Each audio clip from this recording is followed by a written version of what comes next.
नमस्ते और सदा रहे सारे बच्चे हंसते। प्यारे बच्चों, रिएक्शन मैकेनिज्म फर्स्ट पार्ट मैंने कंप्लीट किया है। अब ये लगातार चलेगा। तो रिएक्शन मैकेनिज्म फर्स्ट पार्ट में मैंने कवर किया था SN1 रिएक्शन, जिसमें कि कार्बोकेटाइन बनता था एज अ इंटरमीडिएट। और फिर रिएक्शन इसके बाद मैंने SN2 करवाया था। SN2 में मैंने आपको बताया था ट्रांजिशन स्टेट बनता है। और उसके बाद मैंने आपको करवाया था रिएक्शन यानी nucleophilic substitution involving tetrahedral geometry, which is only applicable for acid and acid derivatives।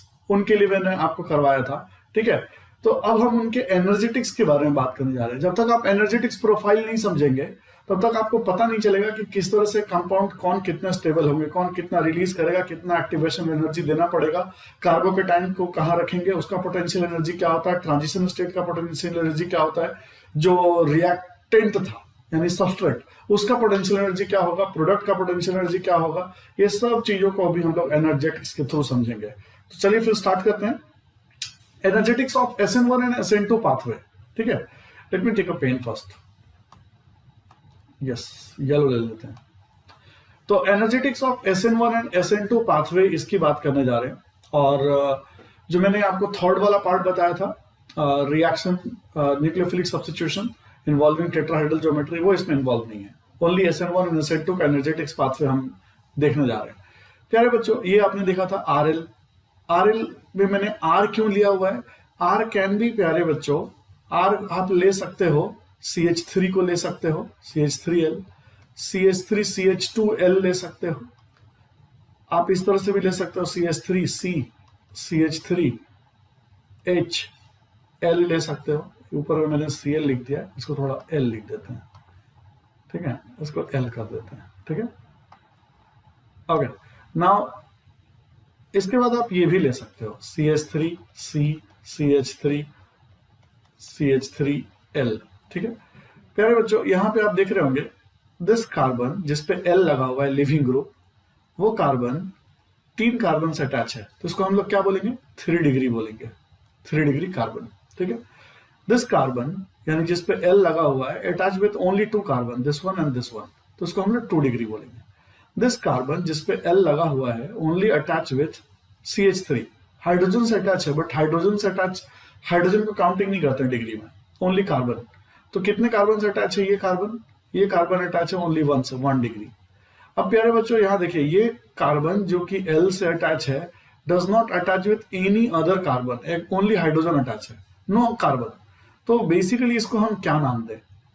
इसको 0 डिग्री अगर बोल दें तो कोई तकलीफ नहीं होना चाहिए। हालांकि कहीं पे भी ये प्रिस्क्राइब्ड नहीं है कि इसको 0 डिग्री बोला जाए, लेकिन मैं समझाने के लिए 0 डिग्री अगर बोलूं तो आप इसको समझ जाइएगा कि मैं मिथाइल की बात कर रहा हूं।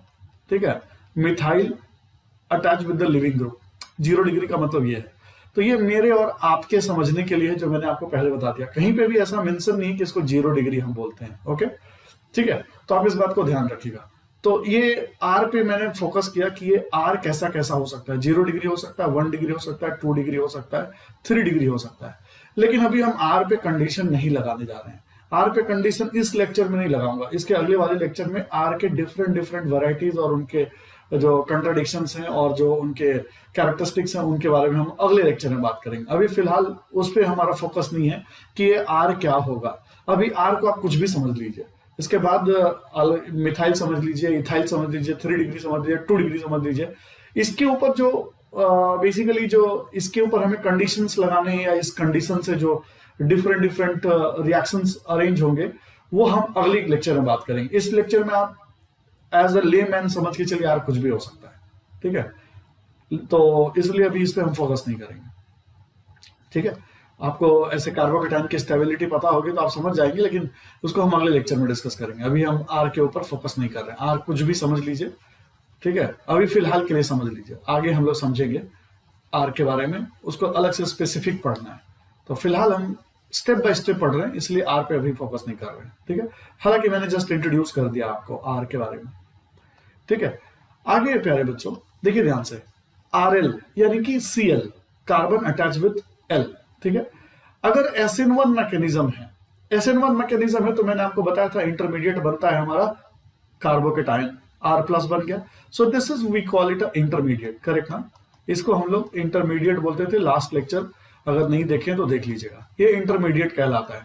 ठीक है, इंटरमीडिएट रियल होता है, याद रखिएगा, एग्जिस्ट करता है। लेकिन SN2 में ट्रांजिशन स्टेट होता है, ट्रांजिशन स्टेट रियल नहीं होता, वो इमेजिनरी होता है, हाइपोथेटिकल होता है। तो देखिए SN1 में क्या हुआ, जब भी SN1 रिएक्शन प्रोसीड होगा तो सबसे पहले ओनली सबस्ट्रेट की जरूरत पड़ती है, ओनली सबस्ट्रेट की जरूरत पड़ती है, या कुछ लोग इसको रिएक्टेंट भी बोल सकते हैं, और रिएक्टेंट, ठीक है, इसकी जरूरत पड़ती है। तो रिएक्टेंट को जब हम SN1 में लेके जाते हैं तो हमारा इंटरमीडिएट बनता है, and here you can say this is the carbocation. क्या बनता है, कार्बोकेटायन, ठीक है। और मेरा लीविंग ग्रुप जो है वो बाहर हो जाता है, ठीक है, ये लीविंग ग्रुप है। लीविंग ग्रुप के लिए क्या रूल है, poor the base better the leaving group. क्या है, poor the base better the leaving group, better the leaving group. ये चीज आपको समझ में आ गई, ठीक है। अब इसके बाद मैंने सेकंड स्टेप में, ये हमारा फर्स्ट स्टेप था, और ये सेकंड स्टेप में मैंने न्यूक्लियोफाइल से अटैक कराया। तो अब न्यूक्लियोफाइल इस कार्बोकेटायन पे अटैक करेगा और RNU बॉन्ड बन जाएगा। तो मैंने बोला था सब्स्टिट्यूशन क्या होता है, एक सिग्मा बॉन्ड टूटेगा, एक सिग्मा बॉन्ड टूटेगा और न्यू सिग्मा बॉन्ड फॉर्म होगा, ठीक है, न्यू सिग्मा बॉन्ड फॉर्म होगा। इसी को हम लोग क्या बोलते हैं, सब्स्टिट्यूशन बोलते हैं। तो हो गया सब्स्टिट्यूट, RNU 2 स्टेप में हुआ कार्बोकेटायन बनाकर। अब हम आगे चलते हैं प्यारे बच्चों, RL लिया और इस बार इस सबस्ट्रेट को या रिएक्टेंट को, इस सबस्ट्रेट या रिएक्टेंट को न्यूक्लियोफाइल से मैंने अटैक करा दिया, ठीक है। न्यूक्लियोफाइल में माइनस साइन देते हैं, मैं भूल गया हूं देना, तो मैं वापस से इसको करेक्ट कर देता हूं, ठीक है। माइनस वाले सारे न्यूक्लियोफाइल कहलाते हैं, ठीक है। तो ये बात हो गई। अब प्यारे बच्चों देखिए, RL को न्यूक्लियोफाइल से फर्स्ट स्टेप में ही मैं रिएक्शन करवा रहा हूं, न्यूक्लियोफाइल। ऊपर वाले में फर्स्ट स्टेप में नहीं था, ये फर्स्ट स्टेप में। तो जब भी न्यूक्लियोफाइल और सबस्ट्रेट पहली अटेम्प्ट में अटैक करने लग जाएं तो आप समझिएगा कि ये SN2 जा रहा है, ठीक है। क्या जा रहा है, ये SN2 जा रहा है, फर्स्ट स्टेप। इसको मैं SN2 लिख देता हूं, यहां पे व्हाइट कलर से लिख देता हूं, SN2 जा रहा है, ठीक है। फर्स्ट स्टेप में ये SN2 जा रहा है, ठीक है। अब इसके बाद मैंने आपको बताया था कि इस बार ट्रांजिशन स्टेट बनता है, and transition state is hypothetical, imaginary होता है। फिर ये सेकंड स्टेप है, सेकंड स्टेप में जाके RNU जो है हमारा अटैच होता है। ट्रांजिशन स्टेट में क्या हो रहा था कि NU धीरे धीरे अटैच हो रहा था, डॉटेड लाइन से मैंने दिखाया था, और जो लिविंग ग्रुप है वो धीरे धीरे टूट रहा था, डॉटेड लाइन से दिखाया था। यानी कि एक अटैच हो रहा है और एक टूट रहा है, ठीक है, ये फिनोमेना मैंने आपको दिखाया था। तो इसके बाद क्या हुआ, ये सेकेंड स्टेप में पूरी तरह से NU अटैच हो गया और लिविंग ग्रुप बाहर हो गया, ठीक है। प्रोडक्ट सेम मिल रहा है मुझे, RNU ही मिल रहा है, दोनों में तरीका अलग अलग है, दो अलग अलग पैटर्न है। And intermediate is a real species which can be isolated, यानी जिसको आप अलग कर सकते हैं। दैट मीन्स इंटरमीडिएट जो है, आप जब भी रिएक्शंस को आगे पढ़ते जाएंगे तो रिएक्शन में इंटरमीडिएट कार्बोकेटायन बन सकता है, कार्बोएनायन बन सकता है किसी सिचुएशन में, किसी सिचुएशन में फ्री रेडिकल बन सकता है, फ्री रेडिकल नॉन आयनिक में बनेगा, याद है। तो ये सारे ना, ये जो R+, R- और R डॉट है, जहां पे भी बने, ये सारे रियल होते हैं, ये एग्जिस्ट करते हैं। A transition state is only imaginary which can't be isolated. Transition state को हम हाइपोथेटिकली समझते हैं, उसको हम अलग नहीं कर सकते, वो रियल नहीं होते हो। नोट दैट रिएक्शन में इन्वॉल्व ट्रांजिशन स्टेट और इट में इन्वॉल्व एन इंटरमीडिएट। या तो रिएक्शन में इंटरमीडिएट इन्वॉल्व होगा या तो transition state, but for one intermediate there will be always 2 transition state. इसका मतलब समझिए प्यारे बच्चों, कभी भी बिना ट्रांजिशन स्टेट के इंटरमीडिएट भी नहीं बनता। यानी कि SN2 में मैंने आपको बताया कि एक ट्रांजिशन स्टेट बनता है, और मैंने SN1 में बताया कि carbocation which is the intermediate बनता है। तो आप एक बात ध्यान रख लीजिए, एनर्जेटिक्स का ये बड़ा अच्छा रूल है कि इंटरमीडिएट बनाने के लिए भी आपको ट्रांजिशन स्टेट बनाना पड़ता है। यानी कि एक इंटरमीडिएट और जो सबस्ट्रेट है उसके बीच में एक ट्रांजिशन स्टेट बनेगा, फिर इंटरमीडिएट के बाद प्रोडक्ट बनता है, तो इंटरमीडिएट और प्रोडक्ट के बीच में भी एक ट्रांजिशन स्टेट बनेगा। हम बेसिकली ट्रांजिशन स्टेट में क्या दिखाते थे, डॉटेड लाइन से बॉन्ड को टूटते और जुड़ते दिखाते थे। तो भाई साहब, जब वो R+ बना होगा कार्बोकेटाइन, तो भी तो बॉन्ड टूटा होगा। तो जब बॉन्ड टूटा होगा तो उसको भी हम डॉटेड लाइन से दिखा सकते हैं। तो इसीलिए हम अब इसको बेटर अंडरस्टैंडिंग के लिए समझ रहे हैं कि हम जब भी बॉन्ड तोड़े तो डॉटेड लाइन से तोड़े, ठीक है। तो अगर डॉटेड लाइन से दिखाएंगे बॉन्ड को टूटते हुए तो उसको भी हम ट्रांजिशन स्टेट बोलेंगे। यानी कि कार्बोकेटाइन बनाने के लिए भी क्या ट्रांजिशन स्टेट मिलेगा? हाँ, मिलेगा। तो अब हम इसके डीप में जा रहे हैं। One before and one after the intermediate on reaction path. अब इसको समझिए। Therefore SN1 reaction can be presented as, SN1 को आप जानते हैं, ये RL है, सबस्ट्रेट आपका, ये आपका सबस्ट्रेट है या रिएक्टेंट बोलिए, और ये आपका इंटरमीडिएट हो गया। देखिए ये इंटरमीडिएट हो गया कार्बोकेटाइन, करेक्ट ना। तो मैंने क्या बोला कि यहां क्या लिखा हुआ, one before and one after intermediate. तो इंटरमीडिएट से पहले देखिए TS1 लिखा हुआ है, ट्रांजिशन स्टेट TS1 का मतलब हो गया बिफोर। और देखिए TS2 लिखा हुआ है, ये देखिए ये TS2 है, ये क्या है, ये TS2 है, ठीक है, ये वाला। इस TS2 को मुझे यहां लिखना चाहिए था, आगे एरो पे लिख दिया है बाय मिस्टेक, ठीक है। तो मैं मान लीजिए कि ये TS2 दिख रहा हूं, ठीक है। चलिए मैं इसको करेक्शन कर देता हूं, बोल तो रहा हूं लेकिन इसे करेक्शन भी करते जाते हैं, है ना। ये TS2 एरो पे लिखने का कोई मतलब नहीं है, इस TS2 को हम लिख देते हैं उसी के नीचे, जगह नहीं था शायद इसलिए मैंने यहां लिख दिया था। एनीवे चलिए देख लेते हैं इसको मैं लिख देता हूं कि ये मेरा TS2 बना, करेक्ट है, ये मेरा TS2 बना, ट्रांजिशन स्टेट 2, ठीक है, one before and one after. आगे प्यारे बच्चों देखिए ध्यान से, इसके बाद मेरा क्या हो गया, TS1 में R और L बॉन्ड टूटते हुए मैंने डॉटेड ब्रोकन लाइन से दिखाया, और ब्रोकन लाइन से जब भी दिखाते हैं तो उसको ट्रांजिशन स्टेट बोलते हैं। फिर इसके बाद ये टूट गया, R और L पूरी तरह टूट गया, अलग हो गया, सेपरेट हो गया, ये सेपरेट हो गया, ठीक है। और सेपरेट होने के बाद ये जिसको हम लोग बोलते हैं इंटरमीडिएट। इंटरमीडिएट के बाद अब आपको पता होगा कि न्यूक्लियोफाइल इस पे अटैक करेगा, तो न्यूक्लियोफाइल अटैक करेगा तो धीरे धीरे जुड़ेगा। तो देखिए ये मैं डॉटेड ब्रोकन लाइन से फिर दिखा रहा हूं उसको, यानी कि NU जो है अब अटैच होने की कोशिश में है, ठीक है। तो इसलिए इसको ट्रांजिशन स्टेट 2 बोला, और फाइनली NU अटैच हो गया, तो ये मेरा प्रोडक्ट मिल गया। क्या मिल गया? ये प्रोडक्ट मिल गया, RNU।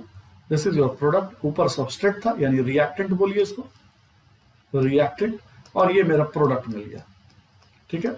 कैसे मिला product? With going to transition state, one before and one after the intermediate, ठीक है। और ट्रांजिशन स्टेट के बारे में बताया, फिक्सस होता है, रियल नहीं होता, इमेजिनरी होता है। तो ये समझने के लिए मैंने आपको बताया है, ठीक है। तो इस रिएक्टेंट से इस प्रोडक्ट पे पहुंचने के लिए आपको किन सारे रास्तों से गुजरना पड़ा वो मैंने अब पूरे डिटेल से समझाया है। SN1 फोकस कर रहे हैं, किस पे? SN1 पे फोकस कर रहे हैं, तो इसको जरा ध्यान से देखिएगा, ठीक है। SN1, ठीक है, इस पे फोकस कर रहे हैं, थोड़ा इसको अच्छे से लिखना। अब हम SN1 के बारे में थोड़ा डिटेल से बात कर रहे हैं और इसके एनर्जी प्रोफाइल के बारे में बात करेंगे। चलिए जरा ध्यान से देखिए प्यारे बच्चों, अब यहां ध्यान से देखिए। अब मैं उसी को ग्राफ पे प्लॉट कर रहा हूं।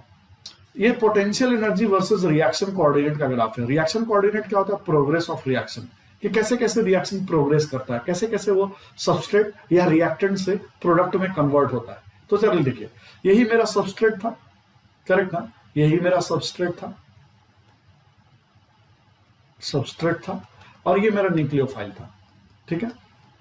और आप जानते हो अगर बात SN1 की हो रही है तो न्यूक्लियोफाइल का कोई काम नहीं है फर्स्ट स्टेप में, करेक्ट है, लेकिन लिखना तो पड़ेगा ना, तो मैंने लिख दिया दिस प्लस दिस, लेकिन इस न्यूक्लियोफाइल का कोई काम नहीं है अभी। न्यूक्लियोफाइल का काम SN1 में सेकंड स्टेप में आता है। तो मान लीजिए कि सबस्ट्रेट ये है और न्यूक्लियोफाइल ये है, तो सबसे पहले क्या होता है SN1 में? ये क्या है? देखिए एनर्जी, देखिए ऊपर देखिए, energy profile of SN1 reaction as shown figure. प्यारे बच्चों, SN1 में आप जानते हैं दो पाथ होता है। SN1 carries path 1, I mean step 1 लिखा जाए इसको, फर्स्ट स्टेप, एंड इसके बाद लिखते हैं सेकंड स्टेप। आप समझ गए, फर्स्ट स्टेप में कार्बोकेटाइन बनता है और सेकंड स्टेप में न्यूक्लियोफाइल अटैच होता है, ठीक है। ये दो स्टेप होते हैं। पिछले क्लास में मैंने आपको बताया था कौन सा स्लो होगा कौन सा फास्ट होगा। जब भी कोई भी नॉर्मल कंपाउंड जब कार्बोकेटाइन या चार्ज में कन्वर्ट होता है तो वो स्लो हो जाता है, क्योंकि कोई भी चार्ज में कन्वर्ट होना नहीं चाहता, ठीक है। वो अच्छा खासा स्टेबल है, चार्ज में कन्वर्ट किया। लेकिन तो फिर क्यों कन्वर्ट होता है? क्योंकि प्रोडक्ट जो मिलता है वो उससे ज्यादा स्टेबल मिलता है, लेकिन उसको उसके लिए रिएक्टिव बनाना पड़ता है, तो चार्ज में कन्वर्ट हो जाता है। तो चार्ज में कन्वर्ट होता है तो थोड़ा हिंड्रेंस हो करता है, तो वो वापस से खींचने लगता है, यानी वापस ओरिजिनल पोजीशन में आने लगता है, इसलिए वो स्लो और रिवर्स प्रोसेस कहलाता है। Got it? तो प्यारे बच्चों, ये आरएल रहा पहली स्टेप में, इसको लिख देता हूं फर्स्ट स्टेप। फर्स्ट स्टेप में मैंने आपको दिखाया कि ट्रांजिशन स्टेट 1 बनता है। ट्रांजिशन स्टेट 1 बनने का क्या मतलब हो गया कि आप बॉन्ड तोड़ रहे हैं, ठीक है। अगर आप किसी भी चीज को तोड़ेंगे, ठीक है, मान लीजिए कि आपका हाथ तोड़ा जाए तो कितना दर्द होगा, चिल्लाएंगे आप। तो इसका मतलब भी आप अनस्टेबल हो जाएंगे। भाई साहब, हाथ तोड़ने की बात छोड़िए कि इंजेक्शन दिया जाए तो आदमी की हालत खराब हो जाती है। तो आप समझिए कि इंजेक्शन क्यों दिया जाता है? तबियत ठीक होने के लिए, बीमारी ठीक होने के लिए। तो प्यारे बच्चों, जब वो इंजेक्शन पड़ता है तो फर्स्ट ट्रांजिशन स्टेट मिलता है। This is the first transition state we are getting, transition state, ठीक है। इसके बाद जाके के कार्बोकेटायन बनता है, इसके बाद जाके कार्बोकेटायन बनता है, जिसको हम लोग इंटरमीडिएट बोलते हैं। इंटरमीडिएट है ना, इसको इंटरमीडिएट बोलते हैं। इसके बाद जाकर के फिर से इंजेक्शन पड़ता है R+ के बाद, ठीक है। और ये रहा उसका एनर्जी प्रोफाइल, ये रहा एक्टिवेशन एनर्जी EA1, और ये ले लेता हूं EA2, ठीक है, EA1 एंड EA2, ठीक है। अब फिर से इंजेक्शन पड़ा तो थोड़ा दर्द हुआ, ठीक है, थोड़ा दर्द हुआ ऊपर। अब जैसे बहुत ज्यादा बीमार रहते हैं तो आपको इंजेक्शन लगवाने का भी मन नहीं करता होगा, तो वैसे ही है, फिर से दर्द हुआ हल्का, और फिर जो फाइनली 2 इंजेक्शन के बाद आप बहुत अपने आप को हेल्दी फील करते हैं। तो आप ये वाला समझ लीजिए कि थोड़ा हल्का फुल्का बीमार है, ये वाला केस है सबस्ट्रेट वाला, ठीक है। और उसके बाद ये जो देखिए, ये थोड़ा सा नीचे मैंने बनाया है, अगर सही से ध्यान से देखिए तो ये वाला पार्ट जो है मैंने, ये वाला यहाँ पे है, पोटेंशियल एनर्जी यहाँ पे है ये, ठीक है। और दूसरा वाला मैंने यहाँ पे बनाया है, यानी कि जो प्रोडक्ट है उसको थोड़ा सा नीचे बनाया है मैंने। क्यों बनाया? क्योंकि प्रोडक्ट ज्यादा स्टेबल है, तभी वो कार्बोकेटायन में कन्वर्ट होगा, नहीं तो क्यों कन्वर्ट होगा? अगर ये आदमी बीमार ही नहीं हो, अगर ये आदमी बीमार ही नहीं हो तो उसको इंजेक्शन की जरूरत क्या है? ये और बात है कि वैक्सीन लेना पड़ता है कोरोना में, करेक्ट ना, सेफ्टी के लिए। तो प्यारे बच्चों, ये हो गया इसका सबस्ट्रेट, जो मैंने बोला था रिएक्टेंट, इनिशियल मटेरियल, ठीक है। और बाद में प्रोडक्ट मिला जो कि ज्यादा स्टेबल होने की वजह से उसका पोटेंशियल एनर्जी यहाँ पे है, potential energy of product, potential energy of reactant. तो अब पोटेंशियल एनर्जी को आप अच्छी तरह जानते हैं कि पोटेंशियल एनर्जी जितना ज्यादा होगा उतना ही लेस स्टेबल होगा कोई भी कंपाउंड। आप ऐसे समझ लीजिए कि आप खड़े हैं, आप खड़े हैं तो आपको धक्का मार के गिराया जा सकता है, लेकिन अगर आप सो रहे हैं, लेटे हुए हैं जमीन पे, तो आपको गिराया नहीं जा सकता है क्योंकि आप गिरे हुए हैं, ठीक है। तो क्या हो गया, जमीन पे लेटे रहने का मतलब क्या होता है? H हाइट कम हो जाता है, mgh कम हो जाता है, पोटेंशियल एनर्जी कम हो जाता है। यानी पोटेंशियल एनर्जी जितना कम, आप ग्राउंड से उतना चिपक जाते हैं, उतना आपके गिरने का खतरा कम रहता है, यानी कि आप स्टेबल ज्यादा हो जाते हैं। जितना पोटेंशियल एनर्जी ज्यादा, उतना आप लेस स्टेबल होते हैं। तो देखिए, पोटेंशियल एनर्जी ऑफ रिएक्टेंट ज्यादा है, प्रोडक्ट कम है। कम होने का मतलब ये ज्यादा स्टेबल हो गया, ये स्टेबल हो गया कंपेयर टू रिएक्टेंट, ये ज्यादा स्टेबल हो गया। अब मैंने ये क्या दिखाया कि जब आप पहला ट्रांजिशन स्टेट में गए, अब देखिए RL से R+ गए, RL से हम R+ जा रहे हैं, R+ चार्ज आ गया ना, कोई भी चीज अच्छा खासा है और चार्ज में कन्वर्ट होगा तो स्टेबल नहीं होगा। तो इसका पोटेंशियल एनर्जी देखिए ये है, क्योंकि ये R+ is not stable compare to RL, got it. RL के कंपैरिजन में R+ इज नॉट स्टेबल, तो इसका पोटेंशियल एनर्जी देखिए यहाँ पे थोड़ा ज्यादा है। अब मैंने ट्रांजिशन स्टेट 1 क्यों बनाया? क्योंकि R+ बनने से पहले ना आपको ट्रांजिशन स्टेट 1 बनना पड़ता है, यानी कि बॉन्ड टूट रहा होता है। तो बॉन्ड टूटना क्या होता है? एंडोथर्मिक होता है। क्या होता है? एंडोथर्मिक, एनर्जी देना पड़ता है। तो देखिए इसका activation energy EA1, activation energy क्या होता है? रिएक्शन को स्टार्ट करने के लिए हमको एक एनर्जी देना पड़ता है, ठीक है, और तब वो रिएक्शन स्टार्ट होता है, ठीक है। तो आप जब बॉन्ड तोड़ रहे हैं तो रिएक्शन आपको क्या करना पड़ेगा? एनर्जी देना पड़ेगा। तो बेसिकली क्या हो गया, ये मेरा TS1 हो गया, करेक्ट। उसके बाद मेरा जब आपने एनर्जी दिया तो वो जब टूट रहा था तो एक पिक बना, दिस इज अ पिक, एक पिक बना, ये E1 वाला, ये बताता है, ये ट्रांजिशन स्टेट जब आप उसका तोड़ रहे हैं हाथ, तब वो बहुत दर्द से गुजर रहा होगा, और जब फाइनली हाथ टूट गया होगा, तो मैं ये नहीं बोलता दर्द नहीं हो रहा होगा, बट अब कम से कम उसके ऊपर कोई लोहा हथौड़ा तो नहीं चल रहा होगा। Got it? ये R+ बना। अभी भी ये बहुत स्टेबल कंडीशन नहीं है, ठीक है। अब हाथ तोड़ दिया है तो ये स्टेबल कंडीशन नहीं है, बट अब हाथ जब तोड़ रहा था लोहे डाल करके ऐसे ऐसे, तब तो बहुत ज्यादा दर्द हो रहा होगा ना। हाँ, अब इसके बाद R+ के बाद क्या हो गया? R+ के बाद ये सेकेंड ट्रांजिशन स्टेट गया। कब? बॉन्ड फॉर्मेशन, न्यूक्लियोफाइल जब यहाँ अटैच होना शुरू हुआ, ठीक है। तो जब बॉन्ड फॉर्मेशन गया ना, तो बॉन्ड फॉर्मेशन गया तो ये उसका देखिए एक्टिवेशन एनर्जी कम हो गया, यानी कि रिएक्शन फास्ट हो गया। एक्टिवेशन एनर्जी कम होने का मतलब रिएक्शन फास्ट हो जाता है। तो देखिए ऊपर वाला TS1 ज्यादा है, TS2 कम क्यों है? क्योंकि जब R+ से RNU बन रहा है तो आप स्टेबिलिटी की तरफ बढ़ रहे हैं। किधर? स्टेबिलिटी, स्टेबिलिटी की तरफ बढ़ रहे हैं। और जब RL से R+ की तरफ जा रहे हैं तो अनस्टेबिलिटी की तरफ बढ़ रहे हैं। किधर? Instability,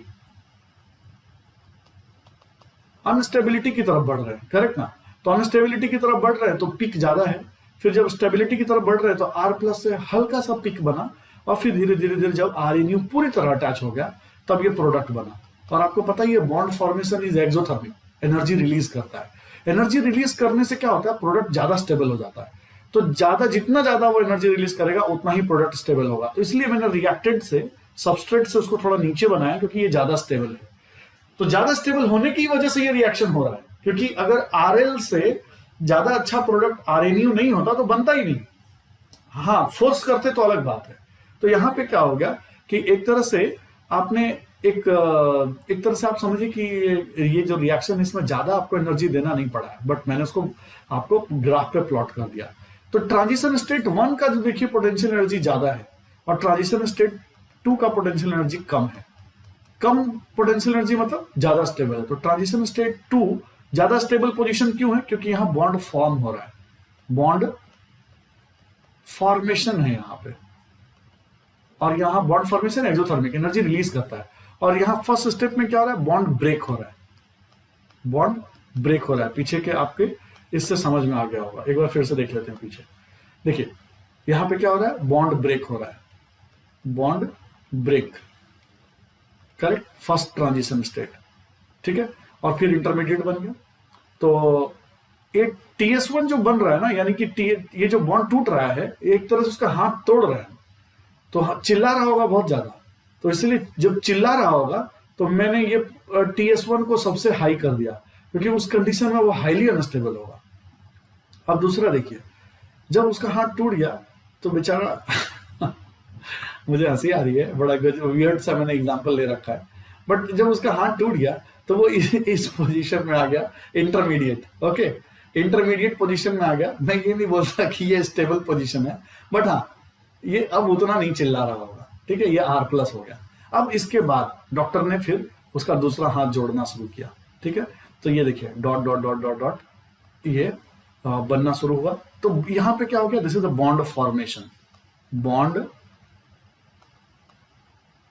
formation. And bond formation क्या होता है? एक्सोथर्मिक, यानी कि एनर्जी रिलीज हुआ। एनर्जी रिलीज हुआ तो जो प्रोडक्ट मिला वो ज्यादा स्टेबल मिला, करेक्ट ना। तो आपको कैसे मिला? ये 2 स्टेप में मैंने दिखाया।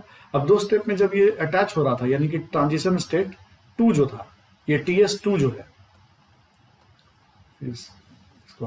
ये जो TS2 है, ये थोड़ा स्टेबिलिटी की तरफ है, यहां जुड़ रहा है, इसलिए इसका ये उतना चिल्लाएगा नहीं। ऑफकोर्स वहां पे भी ऑपरेशन हो रहा है, ये उतना नहीं चिल्लाएगा, इसलिए इसका पिक जो है थोड़ा कम है। आई होप मेरी बात आपको समझ में आ गई होगी।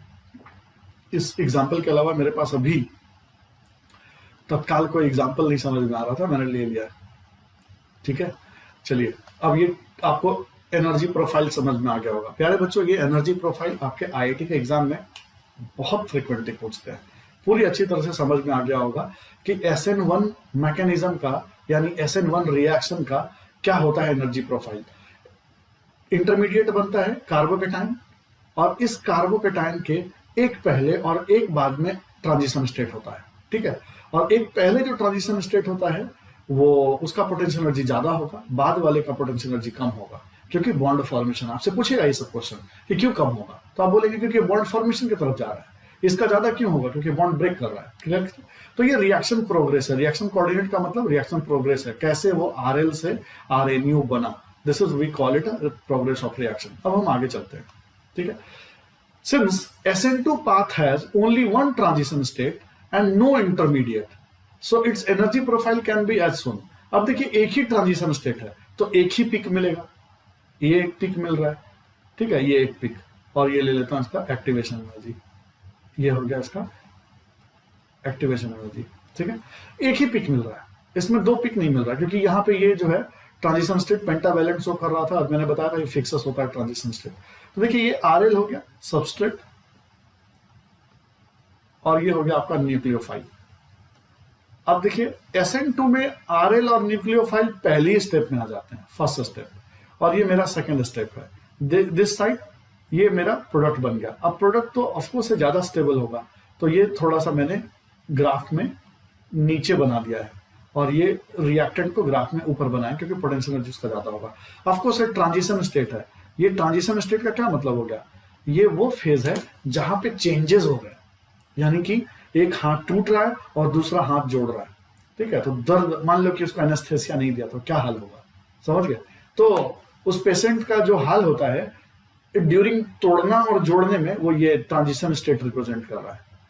ये वो समय था ऑपरेशन से पहले आरएल, और ये आरएनयू है ऑपरेशन के बाद, और ये वो समय है टीएस जब बिना एनेस्थेसिया के उसका ऑपरेशन हो रहा है, ठीक है। मतलब ये हाथ निकाल के दूसरा हाथ जोड़ा जा रहा है। माय गॉड, ऐसा एग्जांपल मैंने आज से पहले कभी नहीं दिया था। एनीवे, चलिए अब थर्ड चलते हैं हम लोग, थर्ड पॉइंट, ठीक है। थर्ड पॉइंट क्या है, ट्रांजिशन स्टेट ऑफ SN2, ठीक है। ये हम लोग ऑलरेडी डिस्कस कर चुके हैं। देखिए क्या होता है, न्यूक्लियोफाइल अटैक करता है, तो न्यूक्लियोफाइल किधर से अटैक करेगा, न्यूक्लियोफाइल हमेशा बैक साइड से अटैक करता है। कहां से, हमेशा याद रखिएगा SN2 में जो न्यूक्लियोफाइल अटैक करता है वो बैक साइड से अटैक करता है। क्यों, क्योंकि आगे फ्रंट साइड से तो L निकल रहा है ना। अब L निकल रहा है, अब मान लीजिए दरवाजा खुल रहा है और आप सोच रहे हैं मैं उसी में घुस जाऊं, कोई अंदर से दरवाजा खुल रहा है और आप सोचे मैं खुलते खुलते ही घुस जाऊं, तो चोट लगेगी ना। तो वो बंदा क्या है, जैसे इस तरह से आप मान के चलिए कि ये राजा है, R फॉर राजा, और L जो है उसके लड़ाके हैं, ठीक है। अब लड़ाके सामने हैं, और युद्ध में तो आप जानते हैं साम दाम दंड भेद सब चलता है। तो भाई साहब लड़ाके से लड़ने से ज्यादा बढ़िया है ना कि राजा को पीछे से अटैक कर दिया, पीछे से अटैक कर दिया और आपने जीत लिया। लड़ाके आगे लड़ने गए और पीछे से ही न्यूक्लियोफाइल ने अटैक कर दिया। तो ये दिखा रहा है कि न्यूक्लियोफाइल राजा को पीछे से तीर मार रहा है, और ये जो है L, ये जो है उधर आगे लड़ रहे हैं, ये इधर बिजी है। फाइनली क्या हो गया, RNU बन जाता है। क्या बन जाता है, RNU। तो देखिए मैं ना इसको NUR दिखा रहा हूं। RNU भी लिख सकते थे, लेकिन चाहते तो आप ऐसे भी लिख सकते थे, लेकिन अब चूंकि मैंने आपको आइसोमरिज्म पढ़ा दिया तो आप समझ गए होंगे। NUR का मतलब हो गया ये पीछे से अटैक कर रहा है ना, तो इनवर्स बोलेंगे इसको, वॉल्डन इन्वर्जन, इसको हम बोलेंगे इनवर्स या इन्वर्जन। और इसको RNU, अगर मान लीजिए जहां बॉन्ड टूटा, अगर L टूटा और उसी जगह आके लग जाए, यानी फेस उसका उधर ही रहे, तो इसको बोलते हैं रिटेंशन। तो प्यारे बच्चों, अब आपको ये बात तो समझ में आ रही होगी कि जब ये पीछे से अटैक करना पसंद करता है SN2 में, यानी कि न्यूक्लियोफाइल और जो सबस्ट्रेट है वो दोनों फर्स्ट स्टेप में ही आ जाते हैं ना SN2 में, तो इस न्यूक्लियोफाइल को मजबूरी में अटैक करना पड़ता है। कार्बोकेटाइन चूंकि बनता नहीं है, अब कार्बोकेटाइन में चॉइस है कि कार्बोकेटाइन बन गया फ्रंट से अटैक कर दो, क्योंकि अब वहां पे कोई L नहीं है। यहाँ पे तो भैया आपको अटैक करना पड़ेगा, और L से बचते बचाते करेंगे तो ज्यादा बढ़िया है, थोड़ा एनर्जी कम खर्च होगा। तो प्यारे बच्चों, अब ये बात तो तय हो गई कि यहाँ पे तो इन्वर्जन ही प्रोडक्ट बनेगा, क्योंकि ये पीछे से ही अटैक करने वाला है। RNU कब बनता है, जब फ्रंट साइड से अटैक होता है। तो आपको ये बात तो समझ में आ गई हो कि RNU कहां बनना चाहिए, SN1 में बनना चाहिए। तो फिलहाल इस पे मेरा फोकस नहीं है, इसलिए मैं इसको ओमिट कर देता हूं, ठीक है, ये ओमिट कर दिया। तो ये आपको ट्रांजिशन स्टेट समझ में आ गया क्या हुआ यहाँ पे। अब देखिए मैं एक नीचे एग्जाम्पल ले रखा है मैंने, न्यूक्लियोफाइल में की जगह मैंने OH माइनस ले रखा है, लिविंग ग्रुप की जगह Br ले रखा है। न्यूक्लियोफाइल ने अटैक किया, धीरे धीरे धीरे धीरे धीरे और आर पे डेल्टा प्लस है और डेल्टा माइनस, इसको भी मुझे डॉटेड लाइन से दिखाना चाहिए, ऐसे ऐसे ये बाहर आ रहा है। अब इसको मैं ज्योमेट्री से दिखाता हूं। प्यारे बच्चों, आपको पता है, मान लीजिए कि ये आर जो है मेरा sp3 है, यानी कि ये आर को मैं ले लेता हूं CH3। It is something like this, ऐसे दिखाता हूं CH3, ठीक है, और ये Br, और Br को मैं डॉटेड लाइन से दिखा रहा हूं कि ये टूट रहा है, Br डेल्टा माइनस, और ये OH माइनस को मैं दिखा रहा हूं कि ये पीछे से अटैक कर रहा है, ठीक है। अब देखो ध्यान से, अब मैंने यहां पे इस कार्बन पे डेल्टा प्लस और यहां पे डेल्टा माइनस दिया है और OH पे मैंने माइनस O किया है। इसका क्या मतलब है? तो इसका मतलब ये समझो, देखो मैंने यहाँ पे पहले मैंने डॉटेड लाइन नहीं दिया था, क्यों? क्योंकि अभी OH माइनस अटैक करना शुरू ही किया है, और चूंकि Br इज मोर इलेक्ट्रोनेगेटिव, तो R का जो बॉन्ड पेयर इलेक्ट्रॉन है, जो R वाला जो ये डॉट दिख रहा है आपको, ये जो डॉट दिख रहा है, यानी ये इलेक्ट्रॉन R वाला, it will be shifted towards the bromine because bromine is more electronegative. तो जब ये ब्रोमीन की तरफ रहेगा तो ये already delta plus and delta minus show कर रहे होंगे, यानी R जो है, R हैज अ चांस कि कोई अटैक, कोई उस पर आकर अटैक कर सकता है, ठीक है। यानी कि अगर किसी को पता चल जाए कि भैया ये जो राजा है जेलेंस्की, ये थोड़ा वीक है, तो कोई उस पर अटैक कर सकता है, और अगर वो वीक है और दूसरा मूर्खता करे तो सामने लोगों को सेंस मिल जाती है कि ये मूर्खता कर रहा है, तो उस पर अटैक कर सकता है, ठीक है। तो प्यारे बच्चों, कहने का मतलब ये हो गया कि ये यहां से पीछे से अटैक करना शुरू किया। अब जैसे अटैक करना शुरू किया, तब ये Br जो है टूटना शुरू होगा। तब देखिए ये Br टूटना शुरू हुआ, ये Br टूट रहा है, ठीक है, ये Br टूट रहा है, ये हो गया यूक्रेन, और ये OH माइनस है जो पुतिन साहब हैं वो अटैक कर रहे हैं, ठीक है, ये अटैक कर रहे हैं, और ये Br जो है धीरे धीरे टूट रहा है। अब ये जो स्टेज है ना, यहां पे आप OH पे डेल्टा लगाइए, क्योंकि अब Br टूटना शुरू हुआ, ठीक है। अब प्यारे बच्चों ध्यान से देखिए, ये जो मैंने कार्बन लिया था, ये carbon it was having four bond, ये दो और ये 3 हाइड्रोजन और एक Br के साथ था, करेक्ट। तो ये मेरा sp3 हाइब्रिडाइज था, करेक्ट है ना, sp3 हाइब्रिडाइज। मैं यहां लिख देता हूं sp3 हाइब्रिडाइज। sp3 कैसा होता है? It is something like this, correct ना? जरा देखिए ध्यान से, ये ऐसा छोटा लोब, बड़ा लोब, फिर एक बड़ा लोब और एक छोटा लोब, बड़ा लोब, छोटा लोब, बड़ा लोब एंड छोटा लोब, ऐसा रहता है sp3। s, इसको इंडिविजुअल तो नहीं बोल सकते कि ये s होगा, ये px होगा, ये py होगा, ये pz, समझने के लिए मैंने लिख दिया क्योंकि ये हाइब्रिड ऑर्बिटल है। आप इसको sp3 ही बोलेंगे, ये इसको पूरे को sp3 बोलेंगे, इसको नहीं बोल सकते कि ये s होगा, ये px होगा, ये py होगा, ये pz होगा, ये नहीं बोल सकते। ये समझने के लिए हम लोग सिर्फ समझते हैं। पूरा का पूरा क्या होगा ना कि जब s px py और pz से मिक्स करता है तब बनता है sp3। It is a hybrid orbital, sp3 is a hybrid orbital, s px py and pz is a atomic orbital. जब इनका मिक्सचर होता है तब sp3 बनता है, तब ये हाइब्रिड बनते हैं, तब ये मिक्सिंग करने के बाद ना sp3 बनते हैं, और sp3 बनते हैं तो एनर्जी रिलीज होता है। क्या होता है? एनर्जी रिलीज होता है। यही एनर्जी बॉन्ड तोड़ता है, कार्बन को एक्साइट करता है, ठीक है, और इसीलिए कार्बन कैटिनेशन शो करता है, क्योंकि ये इतनी ही एनर्जी में कार्बन जो है इलेक्ट्रॉन जंप करवाने लग जाता है और वो टेट्राहेड्रल शो करता है, ठीक है।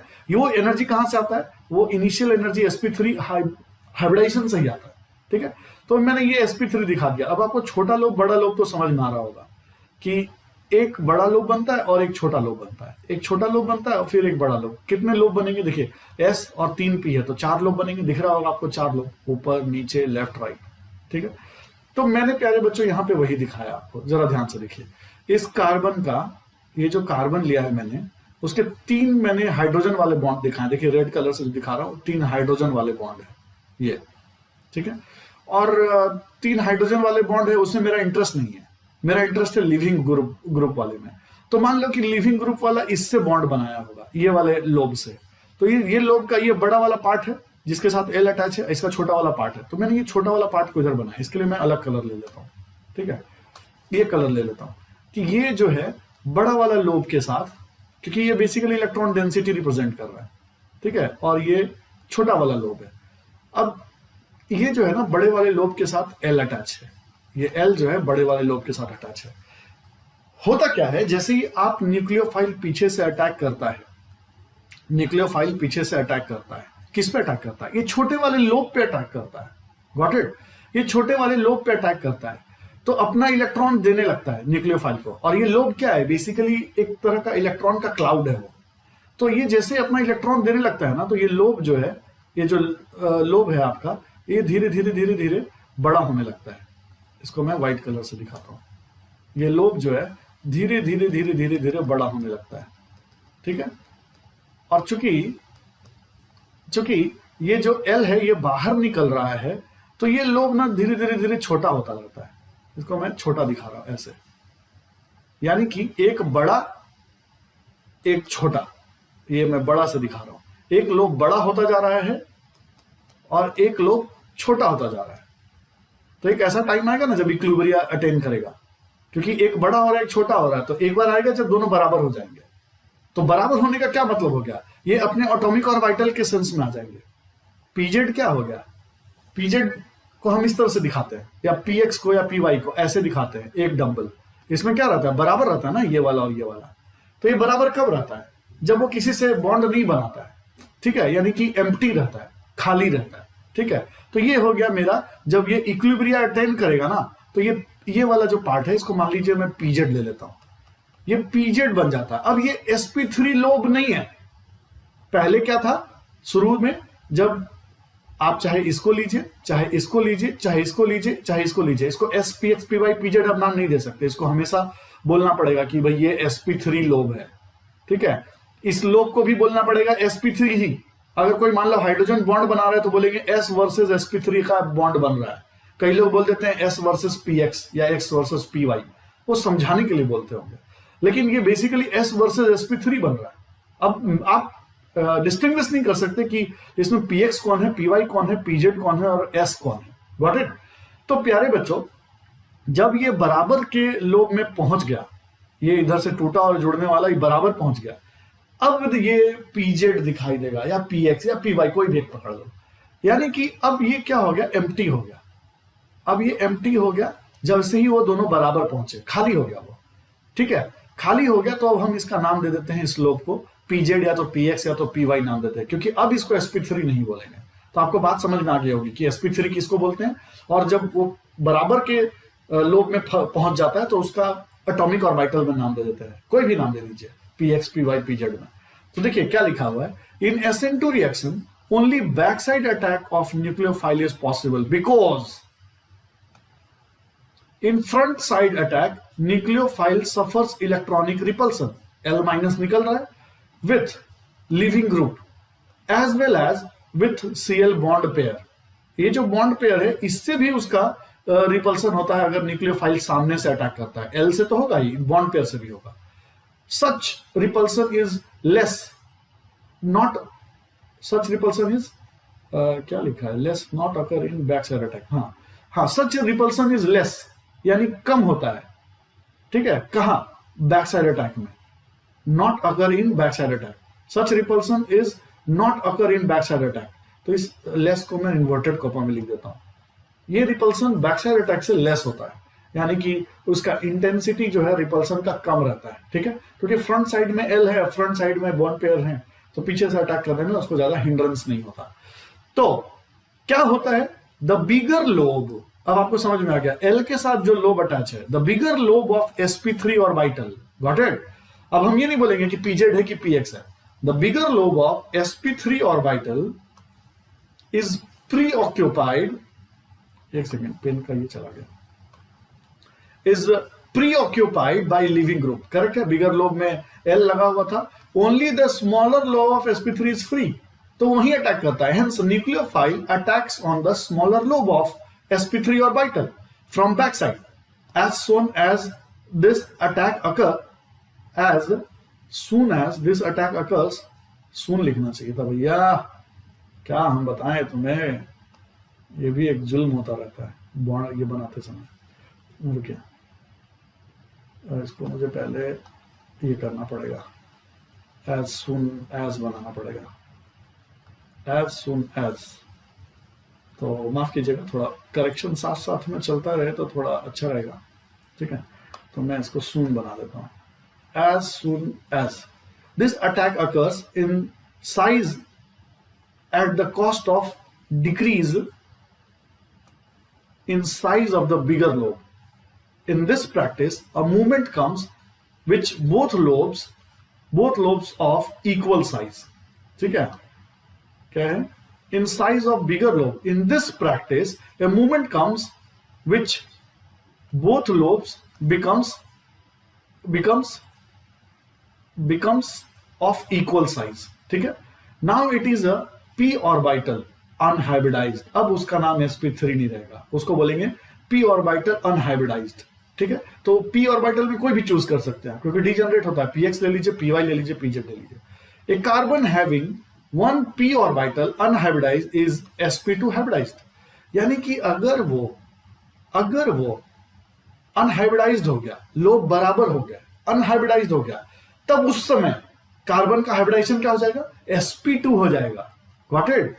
sp2 हो जाएगा क्योंकि वो लोब को हम काउंट नहीं करेंगे, सारे लोब को काउंट करते हैं ना, तो hybridize. Hence this reaction site in the transition state of SN2 pathway is sp2 hybridised.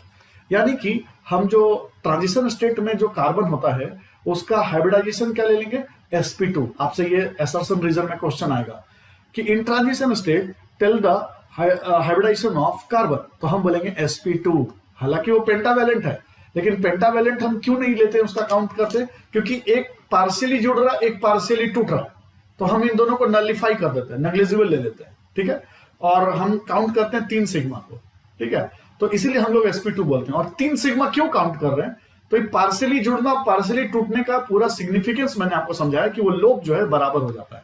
तो देखिए अभी यहां पे वही पिक्चर बना हुआ है कि न्यूक्लियोफाइल जो है वो मेरा अटैक कर रहा है. ये न्यूक्लियोफाइल जो है अटैक कर रहा है ये छोटे वाले लोब में, और ये बड़ा वाला लोब से एल निकल रहा है. तो धीरे धीरे ये छोटा वाला लोब देखिए बड़ा होता जा रहा है. Got it? और ये बड़ा वाला लोब जो है धीरे धीरे धीरे छोटा होता जा रहा है.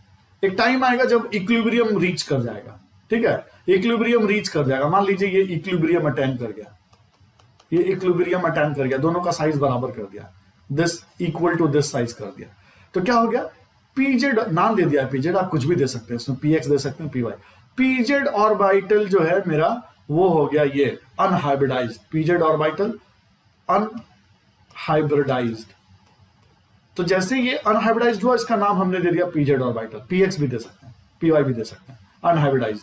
तो हम तो ओनली सिग्मा काउंट करते हैं ना, तो 1 सिग्मा, 2 सिग्मा, 3 सिग्मा हाइब्रिडाइजेशन में काम करते हैं, इसलिए मेरा ये क्या बन जाता है? sp2. क्या बन जाता है? ये sp2 बन जाता है. ओके प्यारे बच्चों, अब देखिए क्या होता है. अब जब न्यूक्लियस अपना पूरी तरह से बॉन्ड बना देता है, तो ये जो छोटा वाला लोब था ना वो धीरे धीरे धीरे इलेक्ट्रॉन डेंसिटी गेन कर देता है और बड़ा हो जाता है. बिल्कुल वैसा ही कि बलून में पानी देते जा रहे हैं, और ये वाला जो है धीरे धीरे धीरे सिंक कर जाता है और छोटा हो जाता है. ठीक है, और ये L- बाहर. तो इस तरह से मैकेनिज्म होता है. देखिए वापस से ये sp3 बन गया, न्यूक्लियोफाइल अटैच हुआ, sp3 बन गया. और प्यारे बच्चों जब वो नहीं निकला था तब भी देखिए ये कार्बन sp3 था. ठीक है, ओनली ट्रांजिशन स्टेट के केस में, जब वो ट्रांजिशन स्टेट था उस केस में मेरा हाइब्रिडाइजेशन जो है कार्बन का वो चेंज हो गया. तो ये आपसे क्वेश्चन आ सकता है. प्यारे बच्चों आगे जाते हैं. तो यहां पे क्या मैंने लिखा है? यहां पे मैंने लिखा है Nu.C.L. ठीक है, न्यूक्लियोफाइल धीरे धीरे ब्रोकन लाइन से C पे अटैच हो रहा है. C को आप 3 बॉन्ड से दिखा सकते हैं.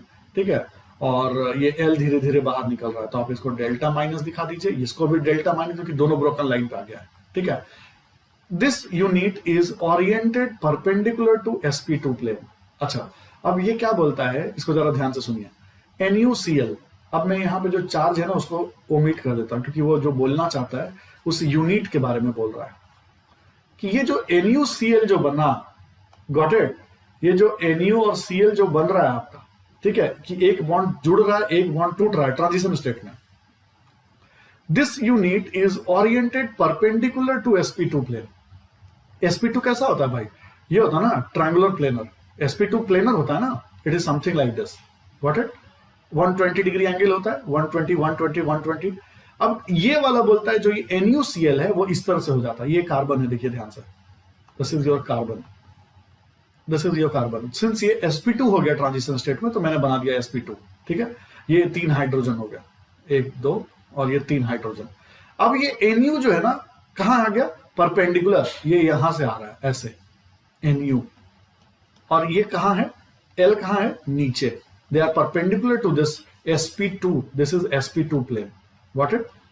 इस sp2 प्लेन में ये परपेंडिकुलर हो गया। In other words, if nucleophile is above then leaving group is below the transition state. I hope आपको मजा आ गया होगा, क्योंकि इतने डिटेल से आपको यही मिलेगा। ये तो मैं नहीं बोल सकता कि कहीं नहीं मिलेगा, यही मिलेगा, ठीक है। ओके, आगे चलिए। Fourth, stereochemistry of SN1 reaction. तो प्यारे बच्चों, अभी के लिए मुझे लगता है कि वीडियो जो है काफी समझने के लिए बहुत कुछ है इसमें जितना मैंने बताया, तो लेक्चर 2 को इतना ही छोटा रखते हैं। यहाँ पे मैंने आपको एनर्जी प्रोफाइल समझा दिया। अब इसके बाद स्टीरियोकेमिस्ट्री समझाना है। स्टीरियोकेमिस्ट्री क्या है, अब मैं आपको उसमें आइसोमरिज्म की बात करने जा रहा हूँ। तो जो बच्चे आइसोमरिज्म देखे बिना आगे देखने जा रहे हैं तो खतरा है, इसलिए पहले आइसोमरिज्म का मेरा रिकॉर्डिंग देख लीजिए, तब उसको देखिए, मजा आ जाएगा। चलिए फिर, नमस्ते, सदा रहे हंसते। मजा आ रहा हो तो लाइक और सब्सक्राइब करिए, लोगों को शेयर कीजिए, बताइए कि भैया कोई मास्टर आया है आपके चैनल पे। जी हाँ, आप ही का चैनल है। चलिए प्यारे बच्चों, फिर टेक केयर, बाय बाय।